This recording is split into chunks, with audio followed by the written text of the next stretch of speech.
First on Fox 21, is 140 feet too tall or just right? That's the center of an argument in northwest Colorado Springs over a proposed Mormon temple. Now, these are the renderings of what the project could look like, including a 140-foot spire.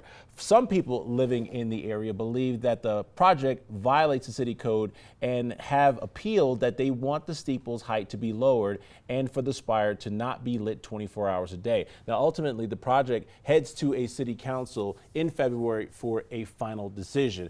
And now Fox 21's Austin Sack takes us inside the side of the project and has all sides of the argument. Austin? Rob, a 140-foot tall spire sounds like a lot, but it's not uncommon for the Church of Jesus Christ of Latter-day Saints. Just take a look at the 3 other temples in Colorado, one in Denver, one in Fort Collins, and one in Grand Junction.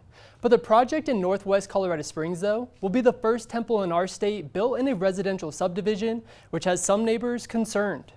It's not too overbearing. It's not too big.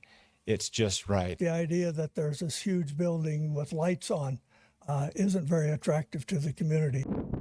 This 18 acres of land in the Flying Horse Ranch development has sat untouched for over a decade, but the Church of Jesus Christ of Latter-day Saints thinks it would be the perfect spot for Colorado's 4th temple. I want to be clear, we have no objection to having a temple there. In fact, I think it's a great idea to have a temple there. Our objection primarily concerns around the height of the spire. Mike Kuhn is behind the latest appeal of the project. He says the proposed temple violates the city's Unified Development Code by exceeding height limits and fails to minimize the visibility of the temple from the nearby Flying Horse Ranch neighborhood. Our other concern relates to the lighting of the temple. I mean, they propose illuminating the light 24 hours a day. Wayne Williams, former city council member and Colorado Secretary of State, helped write the code for the city and says the project should have been given the green light months ago. When we adopted these provisions to allow a spire to be higher, had no intention for screening of spires. That would be nonsensical. Spires draw our vision heavenward, cause us to contemplate things,